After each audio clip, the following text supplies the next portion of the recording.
The principles of transparency and impartiality and confidentiality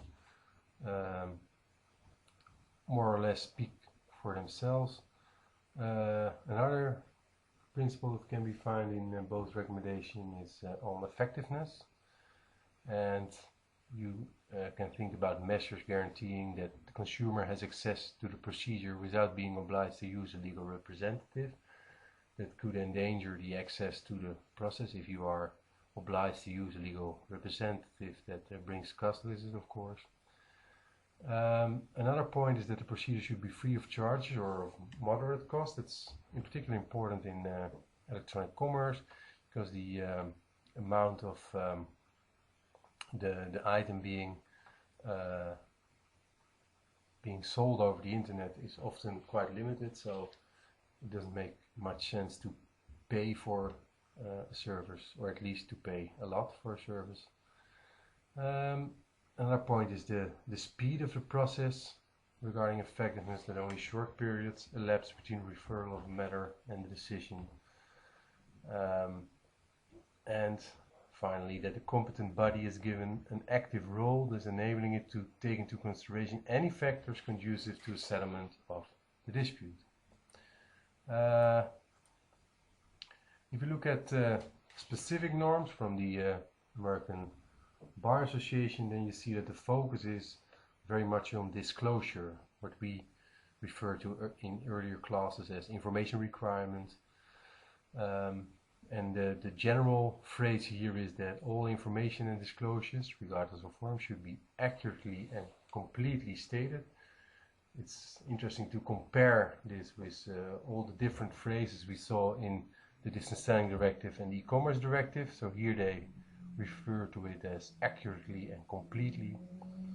They should be represented as clearly and simply. Here again we have a tandem of terms, clearly and simply, as the substance permits. Sometimes it's of course difficult to have something explained very clearly, namely if the process is quite complicated, of course, and should present the most important points in an appropriately conspicuous manner.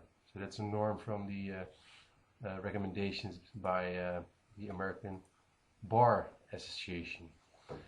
The provider should give the general information that we also know from the Distance Selling Directive and the E-commerce Directive, and in addition it is defined that the providers of online dispute resolution services should describe the types of the services or processes provided. If you go to a court, you normally know more or less how the process will go. But with alternative mechanisms, it's not always that clear. So it's important that the types and the service of processes that are provided are well described by the provider of those services.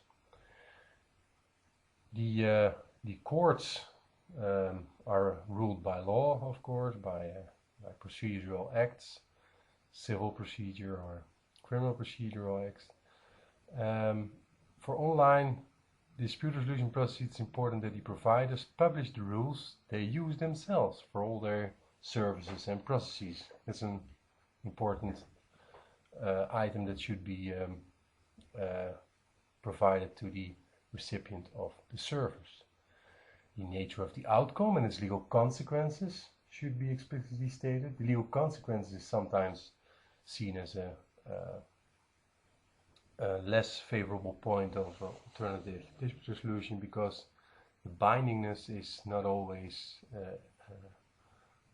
that present. Sometimes the outcome isn't binding at all, but that is in line with the type of process the parties have chosen. If you choose for mediation, then the parties are willing to cooperate towards a solution. If they reach a solution, the idea is that they follow the outcome of the process, this contract that they drafted, in which the resolved issues are defined.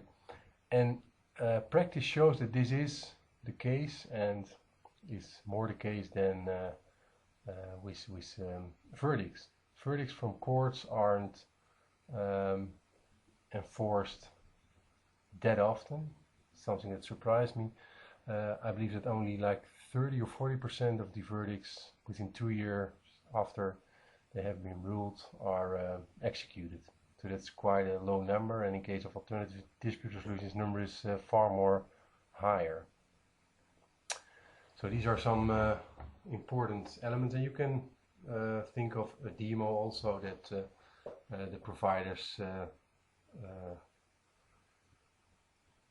show to their possible clientele, and I will give some links at the end of this lecture where you can see those demos from some well-known providers.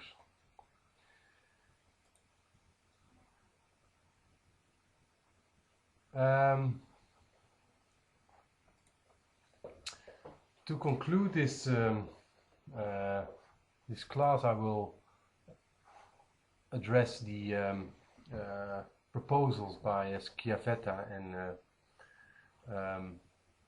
Cortez. There's a big difference between the two. You can find an article of Cortez on the Blackboard.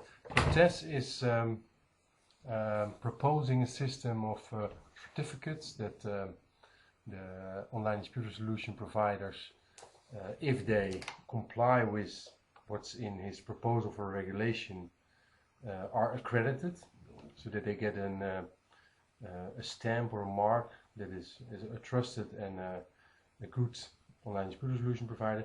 He also focuses primarily on e-commerce disputes, so it's for our course most relevant. Items he addresses are, for instance, that disputes shall be dealt with within a reasonable time period, which you can also recall from the European Convention on Human Rights, reflecting the needs of e-commerce. E-commerce is you can quite quickly buy something or get a service online, and your dispute resolution process should be fast as well. An interesting example to add to this is that the PayPal conflicts that were resolved within 28 days did satisfy many customers. And normally people think that if the outcome is favorable to them, that they are more satisfied with the outcome. Normally it might be the case, but for PayPal disputes it appeared that the customers were more satisfied with an early non-favorable outcome than with a later favorable outcome. So they preferred speed over the precise outcome. So that's why PayPal reduced the process as much as possible to still have a fair outcome of the process, to more or less extent till they reduce it to till like 7 or 10 days, and that's what the customers really liked, and they liked it more than having an outcome within 28 days, even if the outcome wouldn't be that favorable to them. The binding nature of ODR processes is also addressed by Cortez, that businesses shall not compel consumers to agree to the use of binding ODR processes prior to the materialization of a dispute. And that's something that's important within the European Union, that you can't be forced to be part of a dispute resolution process if there isn't a process yet. In the US it's possible, but within the European Union it isn't possible. You can read more about the accreditation scheme in the paper on Blackboard. I will put also the proposal by Schiavetti on Blackboard, and she has drafted a regulation for EADR, and she has phrased it quite general. It's interesting, and she follows the Article 6 of the Convention of Human Rights. So the regulation is not particularly focused on consumers in e-commerce disputes, but of a more general nature. Regulation applies to all EADR providers, so all online dispute resolution providers offering services, and both arbitration and mediation are included. And All providers, that's the general article of her proposal. All providers offering services should follow the principles of the European Convention of Human Rights. So the adversarial principle, independence and impartiality, public hearing, efficiency and accessibility. And she works it out in Article 5 till 9, all those different principles, because the principles cannot be the same, obviously, as they are applied in litigation.